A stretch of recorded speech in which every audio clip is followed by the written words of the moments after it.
News తెలంగాణలో hot topic గా మారిన ఈ కార్ రేస్ కేసు సుప్రీంకోర్టు చెంతకు చేరింది.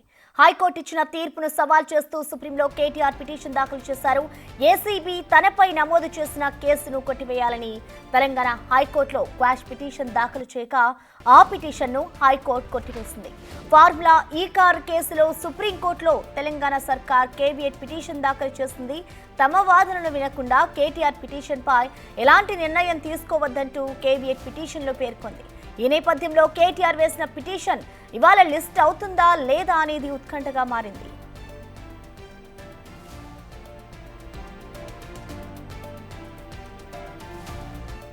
మరోవైపు తనను న్యాయవాది సమక్షంలోనే విచారణ జరిపేలా ఏసీబీకి డైరెక్షన్స్ ఇవ్వాలని కోరుతూ తెలంగాణ హైకోర్టును కేటీఆర్ ఆశ్రయించనున్నారు.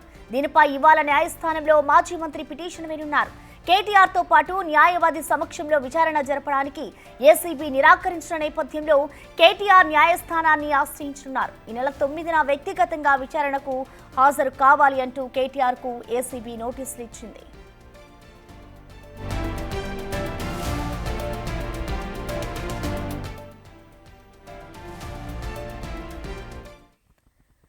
దీనిపై మరింత సమాచారాన్ని మా ప్రతినిధి శివ ఢిల్లీ నుంచి అందిస్తారు. Shiva, over to you.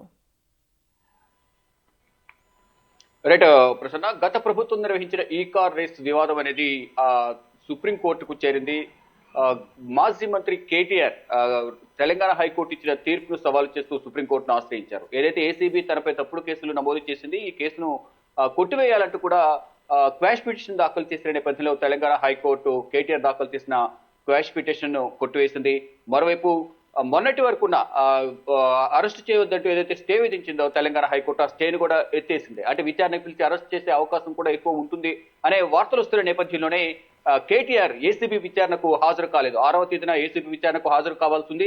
ACB కార్యాలయానికి వెళ్లి మరీ విచారణకు హాజరు కాకుండా తన న్యాయవాదులను అనుమతించాలి, లేని పక్షంలో నేను విచారణకు హాజరు కానంటూ కూడా ఆయన వెనుదిరిగిన పరిస్థితి కనిపించింది. తర్వాత న్యాయవాదులతో వారు లీగల్ ఒపీనియన్ తీసుకున్న తర్వాత సుప్రీంకోర్టులో పిటిషన్ దాఖలు చేశారు.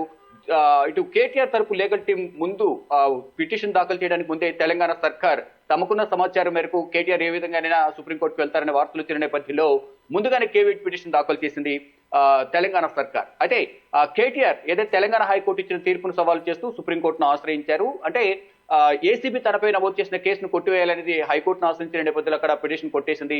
అదే పిటిషన్ మళ్ళీ ఇక్కడ దాఖలు చేశారు. ఏసీబీ తనపై ఎటువంటి ఆధారం లేకుండా కేసు నమోదు చేసింది కాబట్టి ఆ కేసును కొట్టేయాలనేది మళ్ళీ సుప్రీంకోర్టులో కూడా పిటిషన్ దాఖలు చేశారు. ఒకవేళ కేటీఆర్ దాఖలు చేసిన పిటిషన్ విచారణ జరపాలంటే తమ వాదనలు కూడా పరిగణనలోకి తీసుకోవాలి. తమ నిర్ణయం తమ వాదనలు పరిగణనలోకి తీసుకోకుండా ఎటువంటి నిర్ణయం తీసుకోవద్దంటూ కూడా సుప్రీంకోర్టులో తెలంగాణ సర్కార్ పిటిషన్ దాఖలు చేసింది. దానికి అనుగుణంగానే నిన్న కేటీఆర్ లీగల్ టీం ఆన్లైన్ లోనే పిటిషన్ దాఖలు చేశారు. వారికన్నా ముందే తెలంగాణ సర్కార్ కూడా కేవియట్ పిటిషన్ దాఖలు చేసింది. అంటే ప్రతివాది వాదనలు వినే ముందు ఒక వ్యక్తి పిటిషన్ దాఖలు చేసిన తర్వాత మరొక వ్యక్తి వాదనలు కూడా వినాలి అనేది ప్రధానంగా తెలంగాణ సర్కార్ దాఖలు చేసిన పిటిషన్ కేవియట్ పిటిషన్ బట్టి మనకు అర్థమవుతుంది. అంటే ఇప్పుడు ఒకవేళ ఏసీబీ నాపై అనవసరమైన ఆరోపణలు చేస్తే అనవసరమైన కేసు నమోదు చేసింది కాబట్టి నా పిటిషన్ ను కొట్టేయాలి, నాపై ఎటువంటి కేసులు లేకుండా చేయాలనేది సుప్రీంకోర్టును ఆశ్రయించారు కేటీఆర్. ఈ నేపథ్యంలోనే ఒకవేళ కేటీఆర్ వ్యాఖ్యలతో ఏకీభవించి తీర్పు ఇవ్వకుండా అసలు ఎందుకు కేసు నమోదు చేయాల్సి వచ్చింది, పూర్వాపరాలు ఏంటి అనేది కూడా మా వాదనలు కూడా మా అభిప్రాయాలు కూడా తెలుసుకోవాలనేది తెలంగాణ సర్కార్ పిటిషన్ దాఖలు చేసింది. ఈ నేపథ్యంలోనే ఒకవేళ ఈ రోజు సిజే బెంచ్ ముందు 10:30కి మెన్షనింగ్స్ ఉంటాయి. ప్రధాన న్యాయమూర్తి జస్టిస్ సంజీవ్ ఖన్నా ధర్మాసనం ముందు ఈ రోజు మెన్షనింగ్స్ అనేవి ఉంటాయి.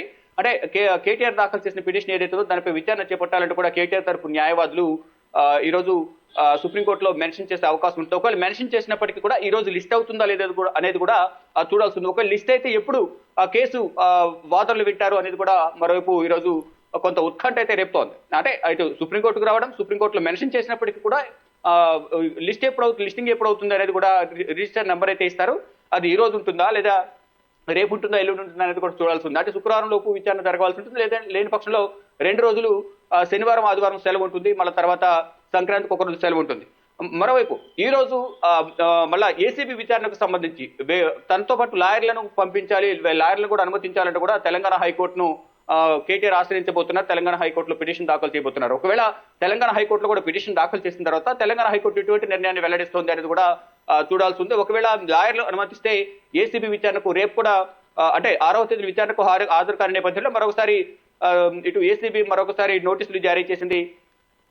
రేపు విచారణకు హాజరు 9వ తేదీన విచారణకు కేటీఆర్ హాజరు కావాల్సి ఉంటుంది. మరోవైపు ఈడీ విచారణ కూడా హాజరు కావాల్సి ఉంటుంది. వ్యక్తిగతంగా విచారణకు హాజరవుతారని కేటీఆర్ చెప్తున్నప్పటికీ కూడా ఒక్కరినే మాత్రం నేను విచారణకు వెళ్ళను, తనతో పాటు తన లీగల్ టీం ను కూడా పంపించాలని ప్రధానంగా కేటీఆర్ కోరుతున్నారు. దానిలో భాగంగా ఏసీబీ విచారణకు లీగల్ టీం ను అనుమతించకపోవడంతోనే విచారణకు హాజరు కాలేదు. ఇప్పుడు కూడా లీగల్ టీం ను అనుమతించాలనేది తెలంగాణ హైకోర్టును ఆశ్రయించబోతున్నారు. ఇంకా పిటిషన్ దాఖలు చేయలేదు. పిటిషన్ దాఖలు చేస్తారు. పిటిషన్ దాఖలు చేసిన తర్వాత దానిపై వాదనలు ప్రతివాదులు ఉన్న తర్వాత తెలంగాణ హైకోర్టు ఎటువంటి తీర్పు ఇస్తుంది అనేది కూడా వేచి చూడాల్సి ఉంది. ఏసీబీ విచారణకు హాజరు కావడానికి కానీ, ఈడీ విచారణకు హాజరు కావడానికి కానీ లాయర్లను అనుమతిస్తారా లేదనేది తెలంగాణ హైకోర్టు పరిధిలో ఉంది. మరోవైపు పిటిషన్ కొట్టివేయాలంటే కూడా సుప్రీంకోర్టును ఆశ్రయించిన నేపథ్యంలో నిన్న పిటిషన్ దాఖలు చేశారు, ఆన్లైన్ ఫైల్ చేశారు.